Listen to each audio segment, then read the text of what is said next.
12 jenis ataupun 12 macam kita melakukan simbolisme ataupun melakukan perlambangan dalam sebuah kisah fiksi ya, terutama sebuah novel gitu. Saya coba ringkas lagi teman-temannya, saya ulangin lagi secara singkat, penjelasannya juga secara singkat untuk teman-teman bisa lebih memahami ya mengenai hal ini gitu. Nah, kemudian yang pertama itu adalah simbolisme karakter ataupun simbolisme tokoh ya teman-teman. Jadi ya misalnya ya karakternya saya contohkan tadi ya, kalau simbolisme karakter ataupun tokoh utama tadi itu menunjukkan bahwa contohnya tokoh utama itu sering menggunakan baju warna gelap ataupun baju berwarna hitam ya, itu kan berarti menunjukkan kesenduan, menunjukkan perlambang kesedihan, menunjukkan perlambang kemisteriusan, orang yang tidak mudah ditebak, kemudian melambangkan suatu kegalauan dan lainnya. Jadi itu teman-temannya dengan kita simbolisme itu bisa dibuat dari tokoh utamanya. Misalnya itu tadi kebiasaan memakai warna gelap itu menunjukkan suatu karakter ataupun sifat tertentu gitu. Itu yang pertama. Kemudian yang kedua adalah simbolisme tempat ataupun setting ya. Jadi itu juga tempat-tempat yang sifatnya khusus ya, bersifat lokasi ataupun juga landscape suatu tempat ya. Yang misalnya itu tadi, kalau kita bercerita di dalam sebuah novel itu adalah hutan,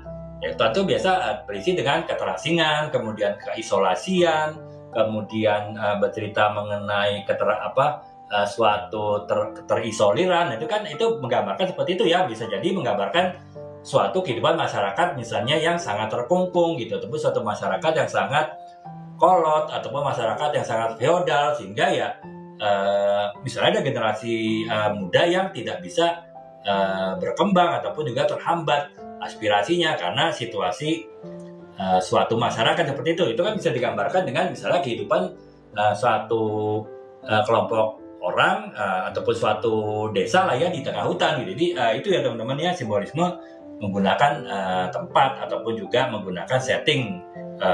Kemudian yang ketiga adalah simbolisme objek ataupun benda ya. Jadi kita bisa menggunakan objek penting, misalnya cincin ya. Cincin kan melambangkan kesetiaan, komitmen. Nah itu bisa jadi tokoh utamanya misalnya digambarkan orang yang selalu menggunakan cincin pertunangan, yaitu menunjukkan bahwa orang tersebut, tokoh utama tersebut itu adalah orang yang komit, orang yang sangat memegang teguh suatu ikatan cinta dia dengan kekasihnya, dengan tunangannya gitu. Jadi bisa seperti itu teman-teman ya, simbolisme dengan menggunakan benda ya, atau menggunakan suatu benda gitu. Dan yang keempat adalah simbolisme warna.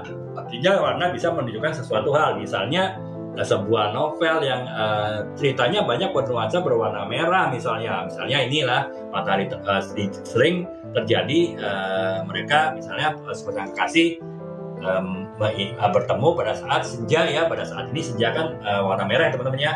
Nah, itu kan berarti warna merah itu bisa menggambarkan suatu cinta ya. Jadi tanpa harus menunjukkan bagaimana rasa cinta dari sepasang kekasih tadi, yang penting cukup menceritakan bahwa mereka sering bertemu di pada saat matahari terbenam, di mana waktu itu langit berwarna merah dan merah itu identik dengan cinta. Kita bisa menggunakan warna ya teman-temannya sebagai suatu simbolisme dari sebuah novel gitu. Kemudian yang kelima adalah simbolisme aksi ataupun peristiwa ya, atau peristiwa penting gitu ya.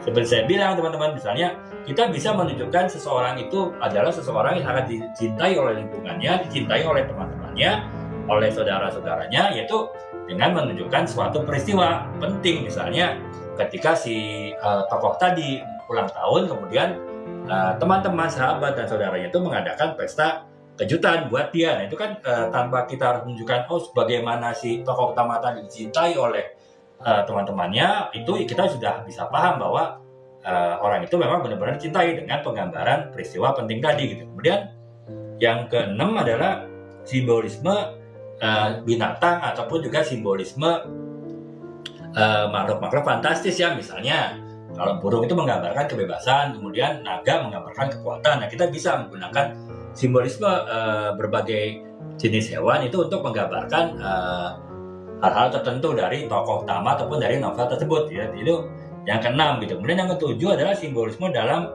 dialog ataupun kata-kata ya. Jadi kita bisa menggunakan kata-kata ataupun frasa yang menunjukkan simbolisme tertentu. Misalnya itu tadi seorang pria mengatakan kepada kekasihnya, oh wajahmu seperti rembulan, itu kan dengan hanya kata-kata itu saja itu sudah bisa menunjukkan bahwa si pria tadi adalah seorang yang romantis misalnya. Kemudian ataupun si wanita tadi karena senang dipuji seperti itu, ya wanita tadi adalah wanita senang dipuji. Nah, kita bisa hanya dengan kata-kata, satu kata tadi menggambarkan banyak hal dari novel tadi ya, mensimbolkan, melambangkan banyak hal dari novel tadi gitu. Kemudian yang berikutnya adalah simbolisme dalam agama atau mitologi ya. Jadi kita bisa menggunakan referensi keagamaan. Misalnya kalau kita ingin menceritakan seorang tokoh utama yang sangat religius, sangat patuh terhadap penjelasan agamanya, misalnya kalau dia muslim ya kita bisa menggambarkan orang tadi, tokoh utama tadi selalu membawa tasbih kemana-mana ya, sehingga ketika setiap ada kesempatan dia